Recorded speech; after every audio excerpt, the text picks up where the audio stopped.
Hey guys, so as promised today I am doing,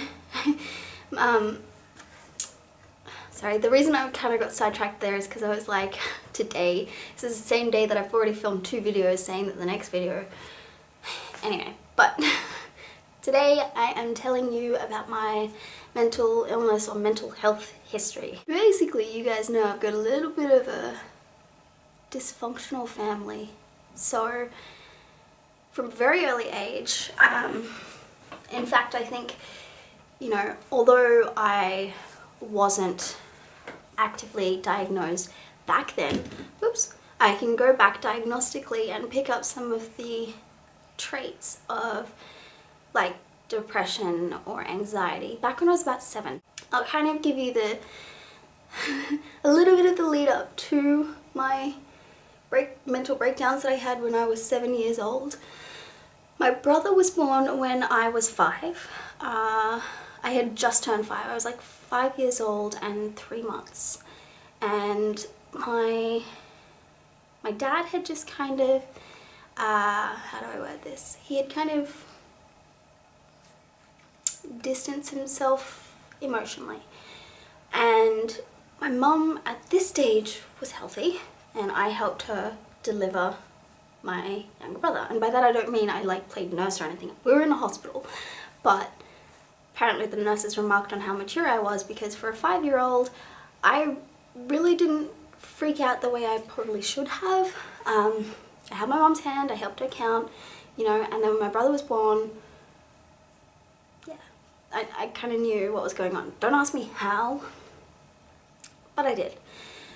So that happened, and then because my mum had a new baby and my dad was emotionally distancing himself, my mum kind of relied on me to play, like husband or, father to my brother, because my dad would be working a lot, and like I said, he wasn't really emotionally all with us. So me and my mum would spend a lot of time together looking after my younger brother. And then a few years on, I think mum started drinking again somewhere along the way, probably when George was very young, maybe like 1 or 2. And one of the main things I remember is a lot of my mum being sick, and she was pretty much constantly in and out of rehabs. And when she was drinking, dedicated to the booze, she would come into my room early in the morning and ask if I wanted the day off. And this happened quite a lot, where we would just have the day, because my mom didn't work, obviously.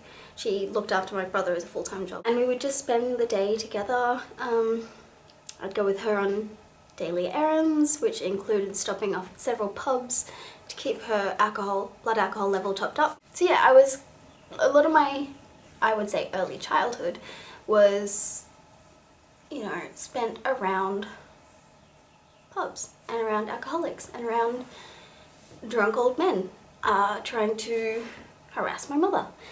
And I remember I have several memories of my mum not putting me to bed, if you will. Like, normally kids, you put them to bed and you say, go to sleep, don't bother me, it's night time, do you want any help going to sleep, that kind of deal. Whereas my mum would kind of say, do you want to play Monopoly, just to kind of keep her company. I was like, I don't know, I was like a 24/7 babysitter for my mum. So we'd play Monopoly and we'd stay up till all hours of the night, and she would kind of forget that I was a child. So I kind of had to forget that I was a child, and I kind of had to hear certain things that even now, like I'm 20 now, I still don't want to hear these kinds of things. I don't want to know about it.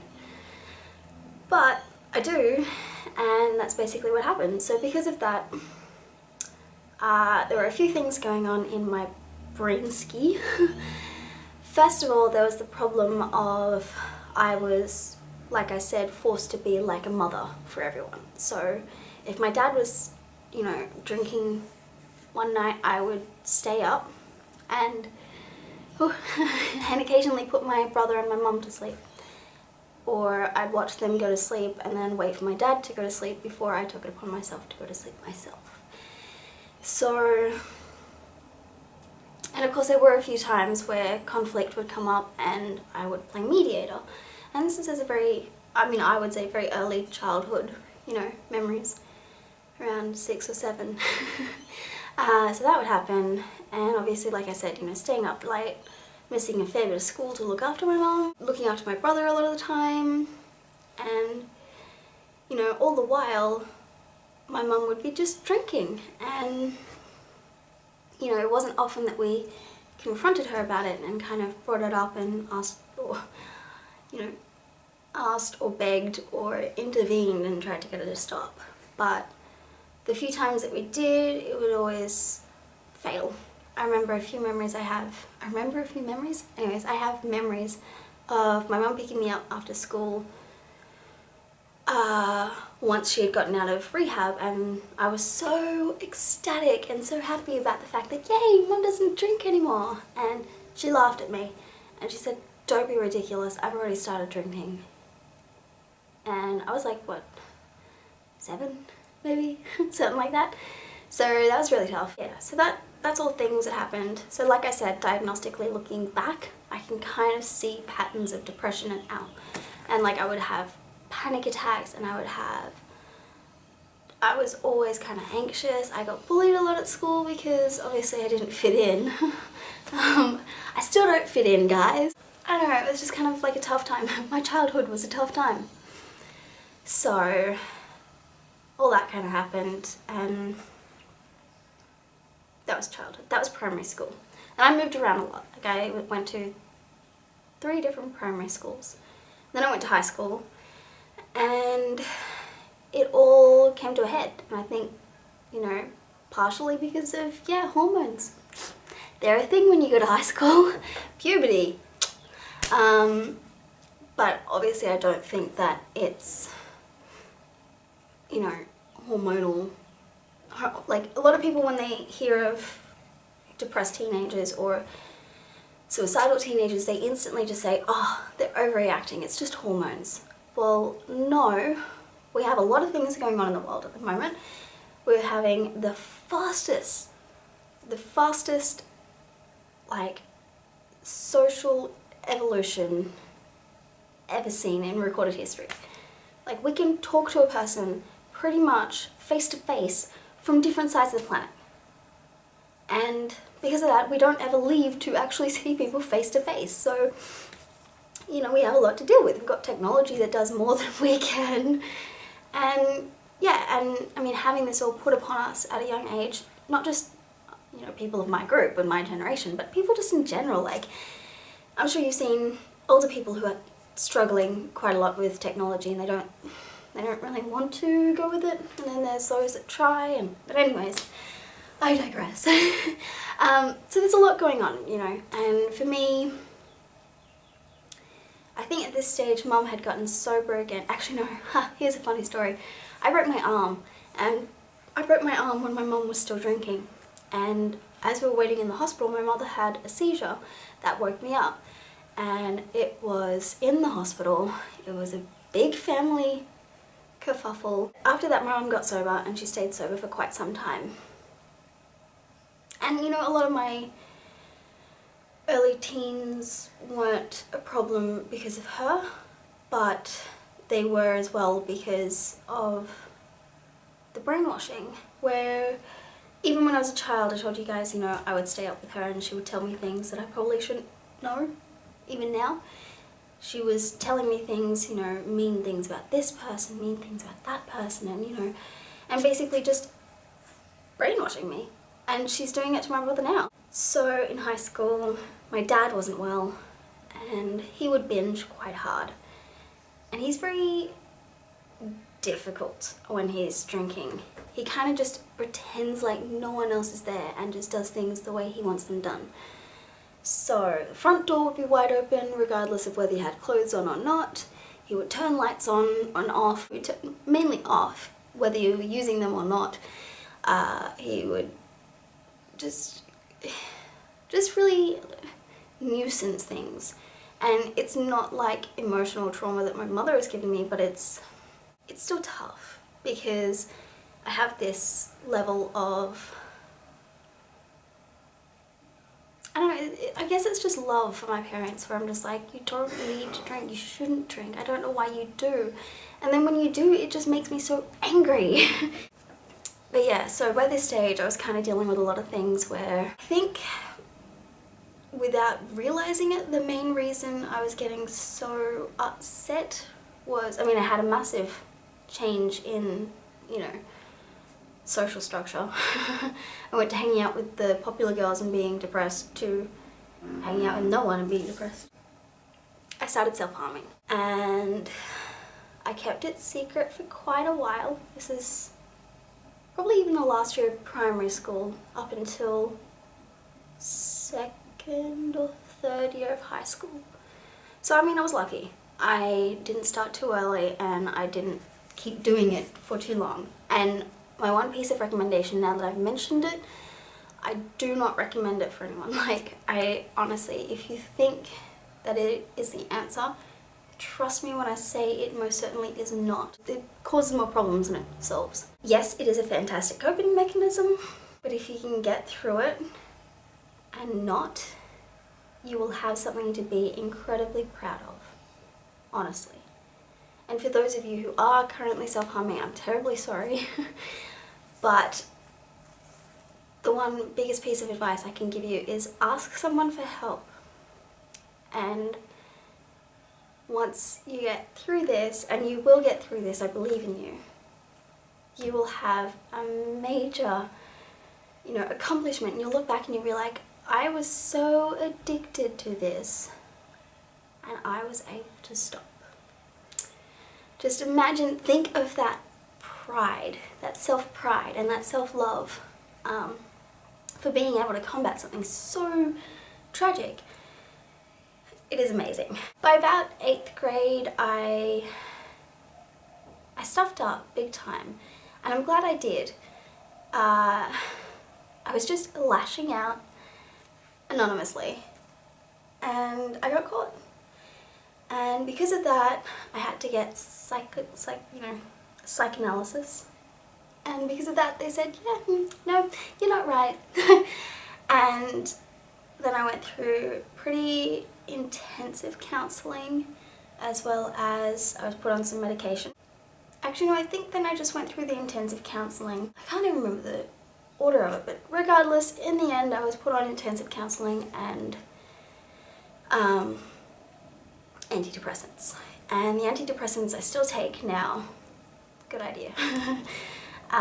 But, you know, along the way, I suffered with quite a few things because obviously then we moved again. And my mum started drinking again, and I developed, or kind of had already developed, but now kind of fed an eating disorder. It's a very weak eating disorder because I think I've always kind of been on my antidepressants, and I've noticed that when I don't take my antidepressants, I do get worse. Worse. So, I mean, even to this day, one of the things I struggle with is disordered eating, because I have specific rules that I've set in place for myself surrounding food and when I eat, what I eat, why I eat, how I eat, da la la la la. And sometimes it can be good, sometimes it can be like finishing my plate so that I have each food item evenly eaten, or eating in a specific order, but other times it can be like, you know, I mean, vegetarianism is technically disordered eating, so it can get really different. And sometimes I refuse to eat dinner, and this is kind of where it began. Refusing to eat dinner, and then refusing to eat breakfast, and then refusing to eat a proper lunch and instead eating a fruit. And I did this for a long time. Shit. I mean, as I tell you guys this story, it's very emotional because it's one of those things. I'm so lucky to be alive. Yeah, so at this stage we're still living here. and I had a not so good relationship with my dad. When I was here with my dad and my mum wasn't, I would just take the dog out to the park and just not eat for a day, and then I might have a piece of fruit. And I loved it. But it gets very tricky. It gets very tricky. So at this stage I was gaining confidence because of the drastic weight loss. I'm getting a little jumbled up, but the point to take from this is that the things that I suffered from in my early teen years would be disordered eating or an eating disorder, like the borderline of the two, and depression, major depression, self-harm, suicidality, the lot, and minor anxiety. And actually, one of the things that, looking back after talking to someone, I've noticed is that I also used dissociative disorder to cope. And this is one that not a lot of people know about, and I wish there was a fair bit more research done on it, because it is really interesting and I never thought it was a bad thing. Different people cope in different ways. People with dissociative disorder cope in the way that they pretend they are someone else. And I did this a lot. I would just wake up and I would just be like, no, today's Paris Hilton day. And I would just pretend to be Paris Hilton for a day. Not like an identity crisis, but just a facade that I could put up and just say, you know, nothing will hurt me because it's not me. It's one of those things. It's similar. I mean, it's not really similar to like self-harm, but it is in the sense that it is an unhealthy way of coping. And I don't know how or why it's a bad thing, but apparently it is.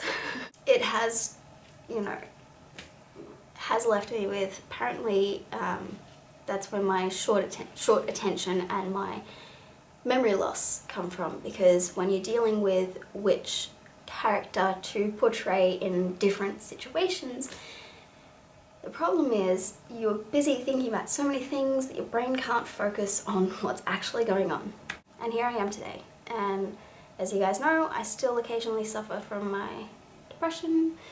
I'm trying not to suffer from my eating disorder, but I do still get triggered in a way. This video is probably ridiculously long, like 20 minutes or something. This is what I am dealing with today. I would love to, I don't know, I feel like the only thing I really need to deal with at the moment is just not thinking about my emotions, thinking about what's actually happening, staying in the moment. Mindfulness acceptance therapy, I think it is. It's mindfulness. And working on myself in a way that doesn't involve, obviously, my size or my weight or like emotional. I need to work on my future, and that, I think, because when I think about that, it definitely is a comfort. It's like, yep, I'll do this and this and this, and then I'll do this, or whatever. But yeah, so if you guys have any questions, let me know in the comments. I know I've got a few people commenting, thank you. I didn't expect people to enjoy this so much, and I mentioned that in a video before, but I'm glad you guys do, because this is me. So yeah, and you guys will see me in the next video. So thank you for watching. If you got this far, let me know what you think, what you've taken away, what you want to know, etc. And once again, thank you for watching. I love you guys. Thank you.